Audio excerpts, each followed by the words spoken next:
একটা বিষয় তোমাকে মানতেই হবে যে তুমি যদি কোনো মানুষকে অতিরিক্ত ভালোবাসো, অতিরিক্ত সম্মান করো, অতিরিক্ত ভ্যালু দাও, তাহলে সেই মানুষটা তোমাকে ভালোবাসবে না। একদম সিম্পল বিষয়। যাকে তুমি অতিরিক্ত ভালোবাসবে সে তোমাকে ভালোবাসবে না, যাকে তুমি অতিরিক্ত সম্মান করবে সে তোমাকে সম্মান করবে না, যাকে তুমি অতিরিক্ত ভ্যালু দেবে তার কাছে তুমি একজন ভ্যালুলেস পার্সন হয়ে উঠবে। এটা নিয়ম। তো যে মানুষটা যতটা সম্মান, যতটা ভালোবাসা, যতটা ভ্যালু ডিজার্ভ করে তাকে ঠিক ততটাই ভ্যালু দিতে হবে, ততটাই সম্মান করতে হবে, ততটাই ভালোবাসতে হবে। এখন তুমি হয়তো সামনের মানুষটাকে ভালো রাখার জন্য, সম্পর্কটাকে ভালোভাবে চালানোর জন্য তুমি তাকে ভ্যালু দিয়েছো, সম্মান করেছো, ভালোবেসেছো। তুমি এটা ভেবেছো যে হ্যাঁ, সামনের মানুষটা এতটা ডিজার্ভ করে এবং তুমি তাকে সবটাই দিয়েছো। কিন্তু আজকে সে যদি তোমার সাথে খারাপ ব্যবহার করে তাহলে তোমাকে রিভার্স সাইকোলজি, খুব সাংঘাতিক সাইকোলজি, এবং এটা ম্যাক্সিমাম ক্ষেত্রে পজিটিভ রেজাল্ট দেয় মানুষকে। এই রিভার্স সাইকোলজির 4টে পয়েন্ট আজকে ভিডিওতে বলবো। এই 4টে কাজ তোমাকে করতে হবে। মূলত 4টে কাজ করার দরকারও নেই, 3টে কাজ করতে হবে এবং 3টে কাজ প্রপার ওয়েতে ঠিকঠাকভাবে করতে পারলে 4 নম্বর কাজটা অটোমেটিক হয়ে যাবে।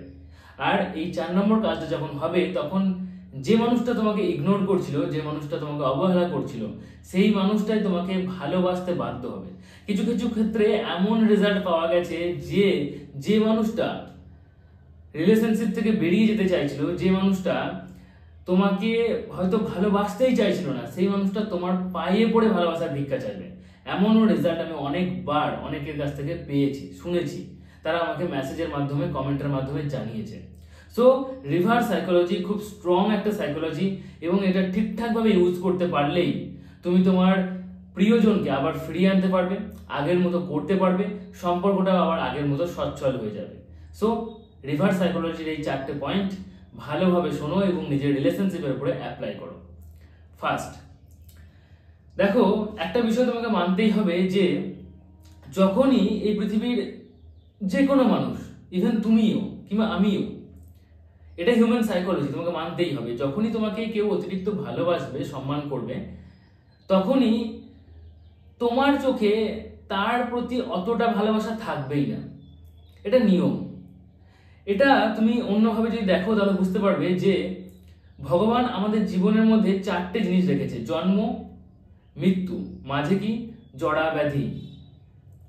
জন্ম, মৃত্যু, জড়া ব্যাধি, অর্থাৎ এখানে জন্ম যখন একজন মানুষের হচ্ছে তখন তার রোগ বালাইও হবে এবং সাথে সাথে কি হবে না, তার কিছুটা দুঃখও হবে, তারপরে তার মৃত্যুও হবে।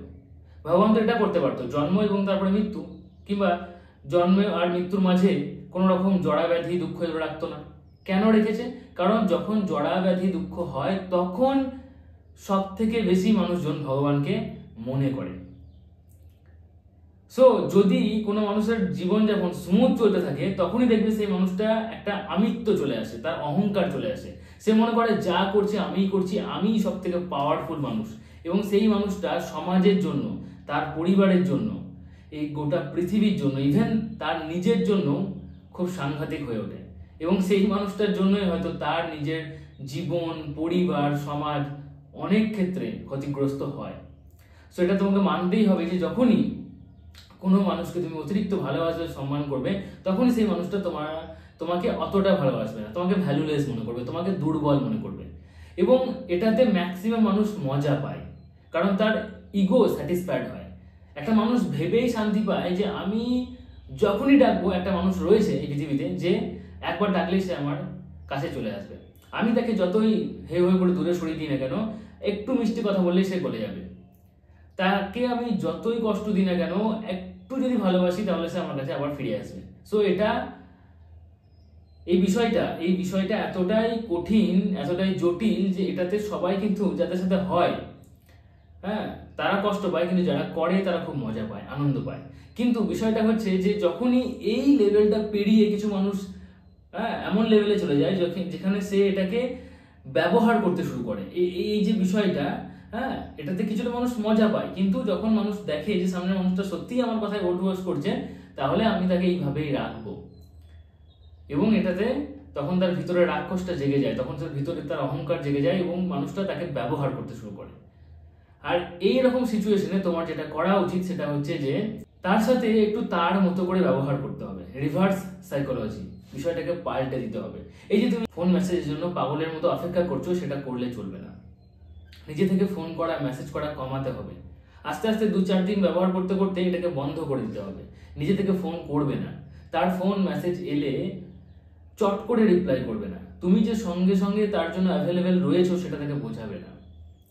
এবং এটা তোমাকে কন্টিনিউয়াসলি 7 দিন থেকে 15 দিন পর্যন্ত তোমাকে চালিয়ে যেতে হবে। নো কন্ট্যাক্ট জোন তৈরি করতে হবে, যেখানে তোমার তার সাথে তেমন কোনো যোগাযোগই থাকবে না। এখন অনেকেই বলবে দাদা যোগাযোগ না রাখলে সে অন্য কোথাও চলে যাবে।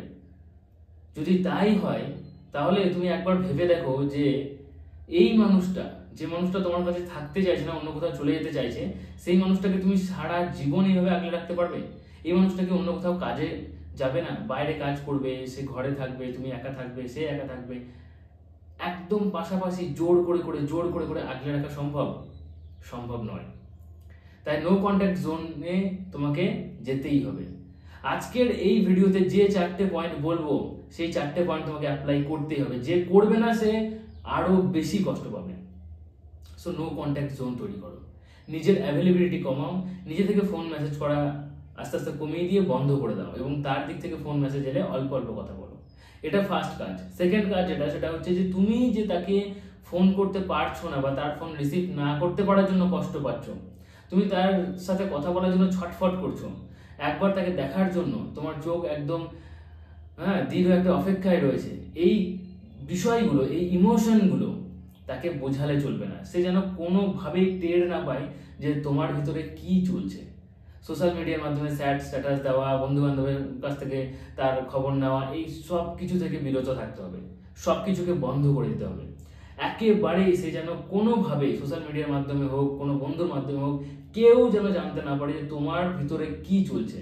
যদি জানতে পারে তাহলে কিন্তু নো কন্ট্যাক্ট জোনের কোনো কাজই হবে না, কারণ সে এখানে এটা বুঝতে পারছে যে হ্যাঁ তুমি জোর করে এটা করছো এবং সে আরো বেশি এটা করবে, সে নো কন্ট্যাক্ট জোনটাকে আরো চালিয়ে যাবে, কন্টিনিউ করবে।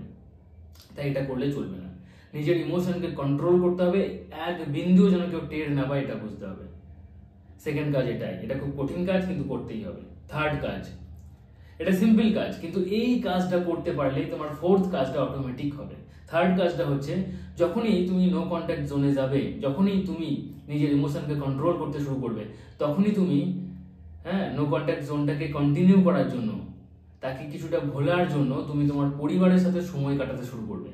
নিজের পরিবারের সাথে সময় কাটাতে হবে, নিজের বন্ধু বান্ধবের সাথে সময় কাটাতে হবে, নিজের কেরিয়ারের উপর ফোকাস করতে হবে, নিজেকে ডেভেলপ করতে হবে, নিজেকে ভালোবাসতে হবে, সেলফ গ্রুমিং করতে হবে, সেলফ লাভ করতে হবে, নিজের হবির উপরে কাজ করতে হবে, কিছুটা হলেও জ্ঞান অর্জন করতে হবে কোনো না কোনো বিষয়ে।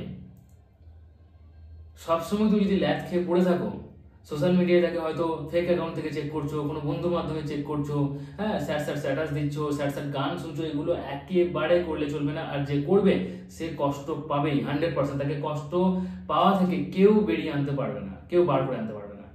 তাই এটা মাথায় রাখতে হবে যে নো কন্ট্যাক্ট জোনে যেতে হবে। সেকেন্ড পয়েন্টে হচ্ছে নিজের ইমোশনগুলোকে কন্ট্রোল করতে হবে। থার্ড পয়েন্টে নিজের পরিবার, বন্ধু বান্ধব, হবি সব কিছুর উপরে ফোকাস করতে হবে, নিজেকে ডেভেলপ করতে হবে, নিজের কেরিয়ার, নিজের সেলফ গ্রুমিং করতে হবে, সেলফ লাভ করতে হবে। এবং এটা তুমি যখন ভিতর থেকে করতে শুরু করবে, সত্যি তুমি তখন পরিবারের মানুষজনকে ভালোবাসতে শুরু করবে, তুমি যখন হ্যাপি থাকতে শুরু করবে না, তখন অটোমেটিক তোমার মধ্যে একটা পজিটিভ এনার্জি তৈরি হবে। যে এনার্জিটা তার মধ্যে আছে, সে তার কেরিয়ারকে ভালোবাসে, সে তার পরিবারকে ভালোবাসে, সে তার বন্ধু বান্ধবকে ভালোবাসে, সে সোশ্যাল মিডিয়াকে ভালোবাসে, সে নিজেকে ভালোবাসে। আর সে নিজেকে ভালোবাসে বলেই তোমার ভালোবাসার সে পরোয়া করে না, সে পাত্তা দেয় না। তাই তুমিও যখন এইভাবে নিজেকে তৈরি করতে পারবে, তখন অটোমেটিক্যালি তোমার ভিতর থেকে একটা পজিটিভ এনার্জি তৈরি হবে। সেই এনার্জিটা তার কাছে পৌঁছাবে, তখন সে ফিল করবে যে তুমি একজন সম্পূর্ণ মানুষ। আর যে মানুষটা সম্পূর্ণ মানুষ হয়, যে নিজেকে নিয়ে হ্যাপি থাকে, সেই অন্যজনকে হ্যাপি রাখতে পারে। দুর্দান্ত কথা বলে দিলাম, আবার বলে দিই, যে নিজেকে নিয়ে হ্যাপি থাকে সে অন্য কাউকে হ্যাপি রাখতে পারে। আর যে নিজেকে নিয়েই হ্যাপি নয়, যে নিজের ওপরে অনেক প্রশ্ন রাখে, আমার তো কপালটাই খারাপ, আমার ভাগ্যটা খারাপ, আমার তো গরিব পরিবারে জন্ম হয়েছে, আমার রং কালো, আমি বেটে, আমি লম্বা, আমি পাতলা, আমি খুব মোটা, সে কখনোই কোনো দিনের জন্য কোনো মানুষকে ভালো রাখতে পারবে না। কারণ তার ভিতর থেকে সব সময় নেগেটিভ এনার্জি তৈরি হবে, তার আশেপাশে সবসময় একটা নেগেটিভ অরা তৈরি হবে, এবং যেই ওর আশেপাশে আসবে সে নেগেটিভ ফিল করবে, তাই সে তোমার কাছ থেকে দূরে সরে যাবে। যেই তোমার কাছে আসবে সেই মানুষগুলো তোমার থেকে দূরে সরতে শুরু করবে। তাই নিজেকে হ্যাপি বানাও, নিজেকে ডেভেলপ করো, নিজের ভেতরে অটোমেটিক একটা পজিটিভ এনার্জি তৈরি হবে, সেটা তুমি ফিল করতে পারবে। আর এই এনার্জিটা যখন অরা তৈরি করবে না, তখন যে কোনো মানুষ তোমার কাছে আসবে, সে কিন্তু থেকে যাওয়ার চেষ্টা করবে, ইভেন এই এনার্জিটা তার কাছেও পৌঁছাবে এবং সেও তোমার কাছে ফিরে আসবে। বেশি দিন নয়, এই কাজটা 15 দিন করো, কন্টিনিউয়াসলি 15 দিন করো, ভিতর থেকে করার চেষ্টা করো, কথাগুলোকে মেনে নেওয়ার চেষ্টা করো, সংশয় রাখবে না, কোনো রকম ডাউট রাখবে না, কোনো রকম সন্দেহ রাখবে না যে হ্যাঁ দাদার কথাগুলো কি কাজ করবে, আদৌ কি এগুলো হয়, নিজেকে ভালোবাসলে কি সবাই ভালোবাসে? ইয়েস, নিজেকে যে ভালোবাসবে তাকেই সবাই ভালোবাসে। বড় বড় সেলিব্রিটিরা তোমাকে ভালোবাসতে আসে না, বড় বড় সেলিব্রিটিরা নিজের ফিল্মকে ভালোবাসে, নিজের কাজকে ভালোবাসে, নিজে পয়সা ইনকাম করে, নিজে বড় লোক হয়, নিজে সেলিব্রিটি তৈরি হয়, আর তাই কোটি কোটি মানুষ তার পিছনে পৌঁছায়। একটা সিম্পল বিষয়, নিজেকে ভালোবাসলে এই পৃথিবীর সবাই তোমাকে ভালোবাসবে। কারণ তুমি যখন নিজেকে ভালোবাসবে তখন নিজেকে ডেভেলপ করবে, নিজের মধ্যে পজিটিভ এনার্জি তৈরি হবে। আর যে নিজেকে ভালোবাসে না সে কাউকে ভালোবাসতে পারে না। সো ফোর্থ পয়েন্ট কি ছিল? ফোর্থ পয়েন্ট, নিজের মধ্যে পজিটিভ এনার্জি তৈরি হয়ে যাবে তুমি যদি থার্ড পয়েন্টটা ঠিকঠাকভাবে অ্যাপ্লাই করতে পারো, আর সেই এনার্জি অটোমেটিক তার কাছে পৌঁছাবে এবং সে তোমাকে ভালোবাসতে বাধ্য হবে। অনেক সময় এমন রেজাল্ট পাওয়া গেছে যে যে মানুষটা অবহেলা করছিল সেই মানুষটা এখন পায়ে পড়ে ভালোবাসার ভিক্ষা চাইছে। অনেক মুভির মাধ্যমে এগুলো দেখানো হয়, সামাজিক এই কাজকর্মগুলোকে তুলে ধরা হয়। তুমিও এটা ট্রাই করো, 15 দিন ট্রাই করো, দেখবে অটোমেটিক নিজেকে ভালোবাসতে পারছো এবং সামনের মানুষটাও তোমাকে ভালোবাসতে বাধ্য হচ্ছে। সো ভিডিওটা কেমন লাগলো নিচে কমেন্টে জানাও। ভিডিওটার মধ্যে কোনো রকম যদি তোমার প্রশ্ন থাকে, বুঝতে অসুবিধা হয়, নিচে কমেন্ট করো, আমি রিপ্লাই করার চেষ্টা করবো। তুমি যদি তোমার জীবনের কিংবা লাইফ রিলেটেড বা লাভ রিলেটেড বা রিলেশনশিপ রিলেটেড কোনো প্রবলেম থাকে, সেগুলো নিয়ে আমার সাথে ডিসকাস করতে চাও, তাহলে তুমি আমার এই চ্যানেলে ফ্রি লাইভ সেশন প্রত্যেক রবিবার হয়, সেটা জয়েন করতে পারো। এবং আমার ব্লগ চ্যানেলটার নিচে লিঙ্ক পেয়ে যাবে, প্রত্যেক ভিডিও ডিসক্রিপশন বক্সে লিঙ্ক থাকে। হ্যাঁ, চ্যানেলের নাম হচ্ছে শান্তিনিকেতনের শান্তনু ব্লগ চ্যানেল, নতুন চ্যানেল। ওখানেও প্রত্যেক বুধবার সন্ধ্যে 7:30 লাইভ সেশন আমি শুরু করেছি। ওখানেও তুমি তোমার জীবনের সমস্যা নিয়ে আমার সাথে ডিসকাস করতে পারো। ওখানে আমি অবশ্যই স্পিরিচুয়াল লেসেন্সও অনেক শেখাই, সো সেগুলো তুমি শুনতে পারো। যাই হোক, দুটো চ্যানেলকে সাবস্ক্রাইব করে নাও। ভিডিওটি ভালো লাগলে অবশ্যই শেয়ার করতে ভুলবে না। ভিডিওটি শেয়ার করে দিলে সেখান থেকেও কিছু মানুষ দেখবে এবং তারাও নিজের লাইফটাকে শুধরাতে পারবে, ভালো থাকতে পারবে। আর ভালো থাকলে তারা তোমাকে ভালোবাসবে, কারণ তুমি ভিডিওটা তাকে শেয়ার করেছিলে। যাই হোক, চলো আজকের মধ্যে এটুকুই। Tata, take care, thank you. চ্যানেলের সাথে জুড়ে থাকো, নিজেকে ভালোবাসতে শেখো। ভালো থেকো, ভালো রেখো।